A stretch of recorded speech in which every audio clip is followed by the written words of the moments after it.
Welcome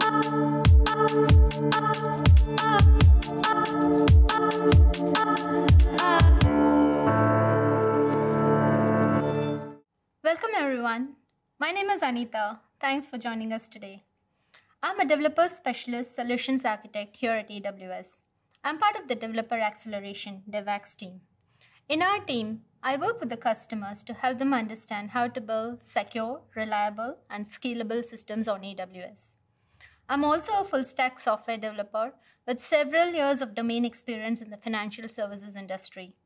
I've worked on a number of front office trading applications in the past. I have designed and implemented applications of various architectures, web applications, REST APIs, database programming, UX design, batch processing, just to name a few. I also have a lot of experience in developing multi-threaded applications and in asynchronous processing. Today, I'm going to be talking about one of my favorite topics, data access patterns in serverless microservices architectures. I'll be talking about event-driven architectures, and then I'll speak about how you can use event sourcing and command query responsibility segregation patterns in your distributed applications. Finally, I'll show you a demo of the event sourcing and CQRS patterns. I have worked on many trading applications in the past, so it's my natural choice that I'm going to talk about a fictitious company looking to redesign their business-critical trading system. Let's imagine that this trading system was built using those technologies that were relevant at the time of development, and it has served them very well for many, many years. Now the company's business has grown, the trading volumes have increased, so the user interface has slowed down due to the high volume of reads and writes. The application code base has grown over the years. More and more features have been added, and now it has become this giant octopus with tentacles and multiple other applications. It has become much harder to release new features as the regression testing is taking much longer. There's a lot of data stored in the database, but there is no way to get insights into the data. There must be some way to get some value out of the data that has been stored. Database contention now occurs during peak trading hours. Reporting is slow due to the size of the tables. User interface hangs every day and has to be restarted frequently. This system has reached the limits of scaling and cannot be scaled any further. This application has to be modernized with the latest technologies with the ability to scale. The application needs to store high volumes of data and needs very fast millisecond response time. And microservices architecture would be a good choice for this. With the microservices architecture, the monolithic application can be split into smaller components. These components can scale independently, they can be released independently, and each of these services can be owned by individual teams. So it's a lot easier to have a higher velocity of change. Now, the application teams should be focusing on app development and delivering value to the business rather than worrying about infrastructure. So using the serverless technologies for development will help the teams to focus on the most important priority, writing code. Serverless technologies do not require provisioning and managing servers. They also automatically scale to meet the demand of each component. Reliability and fault tolerance is also built in by default. Let's now see how we can use event-driven patterns in microservices architecture to resolve the issues we discussed so far. I'm now going to go through each issue and show you how to resolve them. My modern applications built with microservices use events to trigger and communicate between decoupled services. This architecture is called event-driven architecture. The event-driven architectures require service integrations for achieving loose couplings. I'm going to use Amazon API Gateway, Amazon SQS, and Amazon SNS for service integration in our discussion today. For the compute, we need a service that would scale automatically to meet the demand. So I've chosen AWS Lambda for this. It is completely event-driven with event integrations to around 140 plus AWS services. If you have container workloads that need to be migrated to the cloud, or if your team is more experienced with container tooling, you can use AWS Fargate instead of using AWS Lambda. AWS Fargate allows you to run serverless containers and can launch tens of thousands of containers and can easily scale. But AWS Lambda has far more service integrations than AWS Fargate. And so, what can you do if you have container workloads, but you still want to take advantage of the service integrations of AWS Lambda? You can use the Lambda's new container image support feature. You can define and package Lambda functions using container images. Built-in automated scaling of Lambda is very fast. So when you define and package Lambda functions using container images, scaling out is much faster. You can also take advantage of Lambda's native service integrations. Let's look at the first issue the customer faced. Their user interface slowed down during their peak trading hours. Too many writes into their database were causing the reads to slow down. The users had to wait longer for page loads and for searches. To make the user interface faster, we have to separate the reads from the writes. Data is written into a separate data store and read from another data store. I'm going to use command query responsibility segregation pattern to resolve this issue. It is a distributed services pattern that separates the read and write operations for a data store. It is usually referred to as the CQRS pattern. Before I dive deep into the CQRS pattern, you need to understand some basic concepts in distributed systems. I'll explain you the difference between a command and an event, discuss about the event notification pattern, event carried state transfer pattern, and event sourcing before explaining the CQRS pattern. In the example here, when the user sends a command to place an order, the order service processes the request, places the order, and emits the order placed event. So the commands tell the service to do something, and the events are emitted by the service to indicate that a command has been executed. We must remember here that we are no longer working on a monolith, and the microservices are independent of each other. So to achieve the loose coupling between the services, what we need is a way for the services to notify each other when a command gets executed. How do we achieve the loose integration between the services? So we can use the event notification pattern. The notification service here may perform an action once it receives the trade status changed event. The event itself does not carry much information other than indicating that an event has occurred. Let's imagine that the notification service requires the total number of shares ordered. It can get it by sending a request to the order service, but this approach adds extra network latency. At the time of emitting the shares updated event, the order service already has the total shares. This data can be sent along with the event notification so that the downstream can use it. So, if the data gets sent down along with the event notification, then it becomes event carried state transfer pattern. The latency is reduced as the extra call to get the data is no longer required. At the same time, the data could be stale, as the service relies on the information that comes along with the event. If strong consistency is required, it is better to call the order service to get the data. In the words of Martin Fowler, if at any time we can blow away the application state and confidently rebuild it from the logs, he says that it is an event sourcing pattern. Here, you can see that the order service has been strangled out of the trading application. Order service executes commands from the client and emits the events. The events are returned to the event store. The event store is an immutable log and it is append only. This means that an entry into the event store can never be updated or deleted. Once it's inserted, it remains there. So the event processor will be able to read from the event store and restore the state at any point in time. This is not a new concept. In fact, we've been using this for many years. When using relational databases, the database transaction logs get written throughout the day. When point-in-time data restoration is required, the state gets built from the transaction logs. Event store allows us to have point-in-time recovery when the system goes down, and we get an additional benefit here. We get the complete audit logs for debugging purposes.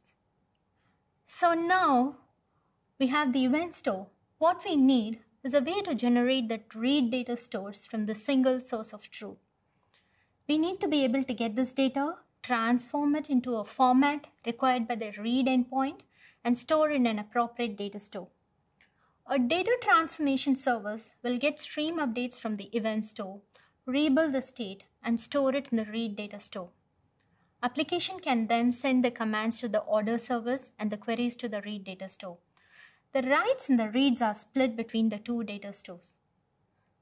When I write application code, I usually spend a fair amount of my time on transforming the data between the database storage format and the format that is required by my application.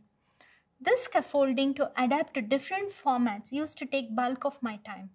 I'm sure you would have gone through the same. When you use the CQRS pattern, you can use the most appropriate representation for your use case.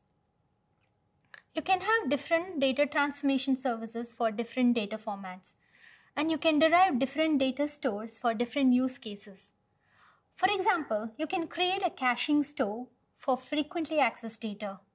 You can create a relational database for reporting. In future, you can create a document store for an entirely different application requirement. If we look back into the second issue the customer faced, they have a lot of data stored in their database, but they were unable to use it to make any business decisions. How can we get market sentiment from this data? How can we find out which trading strategy is most cost effective? Are there any anomalies in the data? What we need here is insights into the data to make inferences. So we can now see how to use the event sourcing pattern to get insights into the data.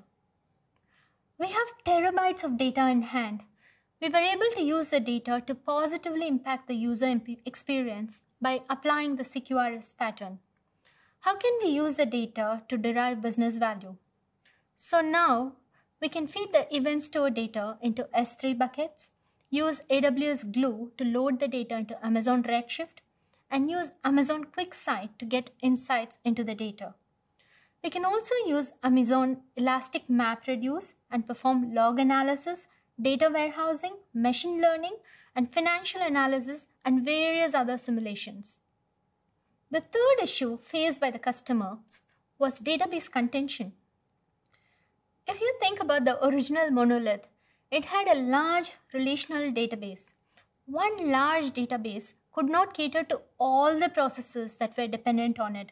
Writes, reads, reporting, batch processing, ad hoc queries. And now let's think about all the databases we used in our design so far. We used DynamoDB as our event store. We used Amazon ElastiCache for caching the frequently accessed data, Amazon S3 and Amazon Redshift for data analytics requirements, and Amazon Aurora for reporting services. We actually use different databases for different use cases. We split the reads from the writes, and with reads, we split them further based on why they are being used. This design allows the databases to scale out individually, and this will in turn solve the database contention issues. Let's now build the complete architecture from our discussion so far. When the client calls the microservices, the services write the events to the event store.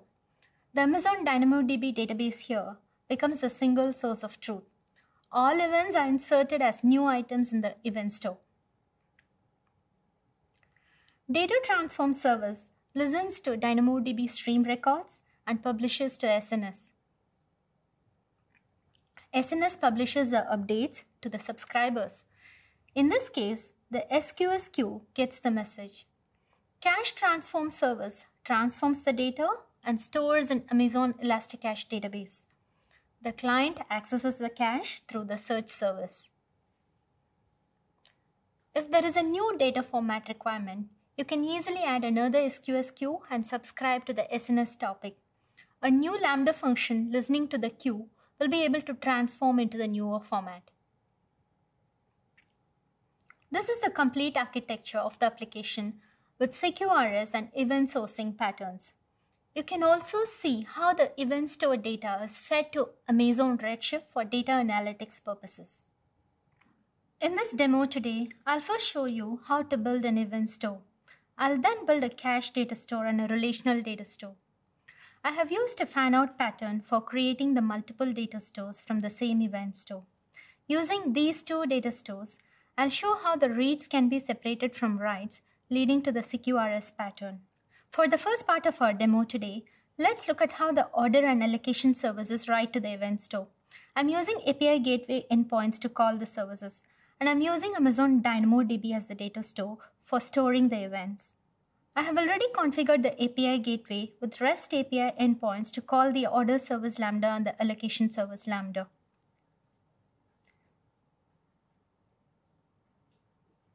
I'm now going to send an order using Postman.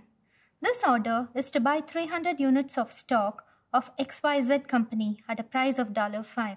On clicking on Send Request, you can now see that the service returns an OK status. Let's see whether this record has been captured by the event store. Let me refresh the DynamoDB console. You can see the item in the database. Let's open it. As you can see, the order information is stored as payload in this item. Let me update the quantity to 200 and look at the newly stored item.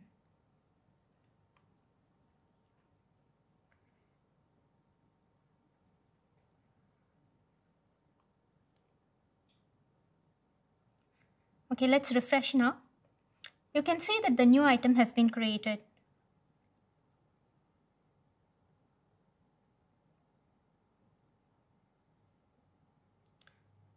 The quantity is now 200. I spoke about point-in-time recovery earlier. Few seconds ago, the value of the quantity was 300. It's possible to restore how the database looked like earlier by replaying the events in the event store until that time. Next, let's look at the code for the order service Lambda function.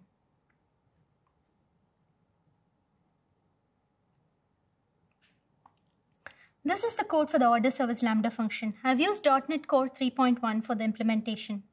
If you see here, the API gateway invokes the Lambda function handler with the order details object. The process order method builds the payload. The put item async call creates the item in the database. The response is sent back to the API gateway.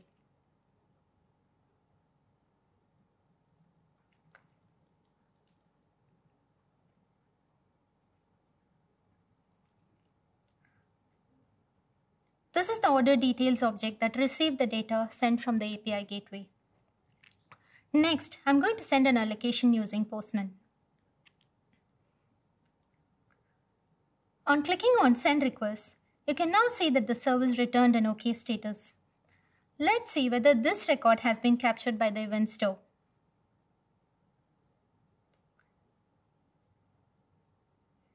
There you go. You can see the allocation record stored in the event store. The payload contains the allocation now. Next, let's see the allocation service function code.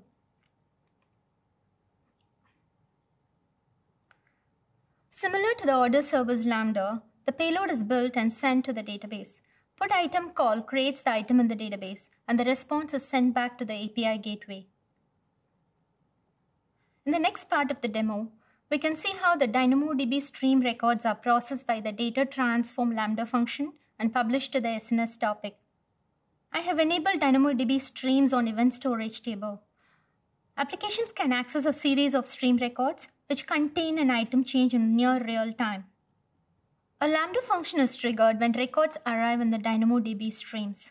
This Lambda function extracts the payload, converts to JSON from the attribute map, and publishes into the SNS topic. If you see here, the send message method publishes to the SNS topic. On publishing to SNS, the queues that subscribe to the SNS topic will get the messages that are published. The queues in turn trigger the Lambda function to transform the code. I have configured two queues to subscribe to the SNS topic. One queue for transforming into relational database format and the other one into cache data store. The cache transform Lambda function here reads the messages from the SQS queue and stores the frequently accessed data values into the Amazon Elasticache for Redis. This cache is read by the search service.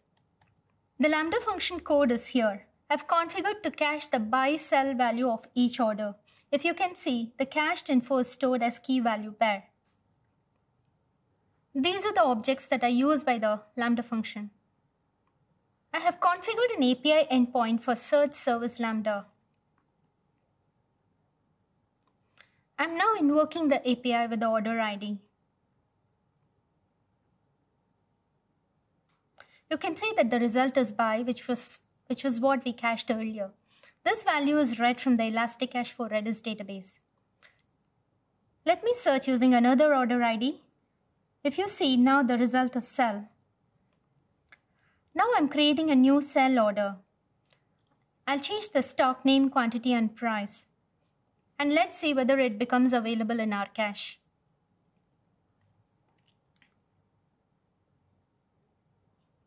Yes, we can see the value in the cache now. Let's make it a by. I'm just changing one of those attributes. If you see, the cache is now updated. We saw that the cache gets updated from the event store data.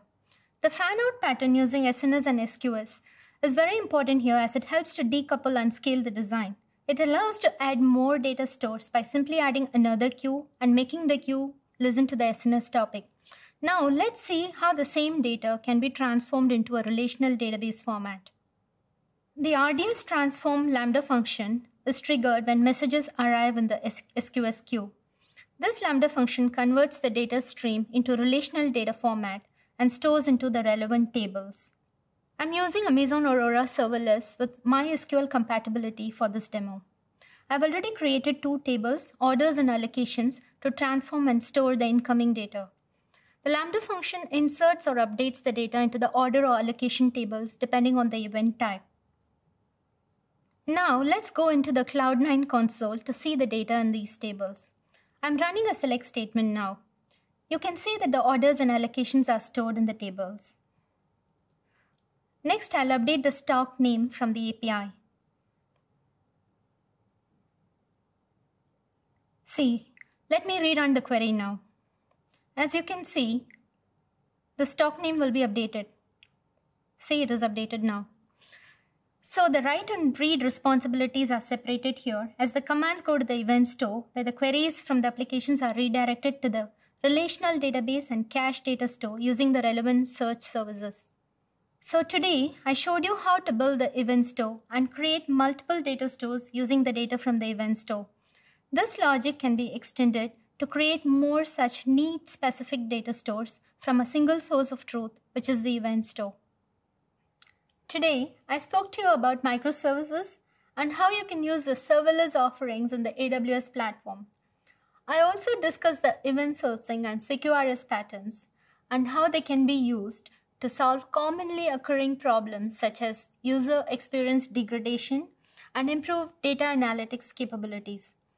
We also saw how these patterns drive us towards polyglot persistence.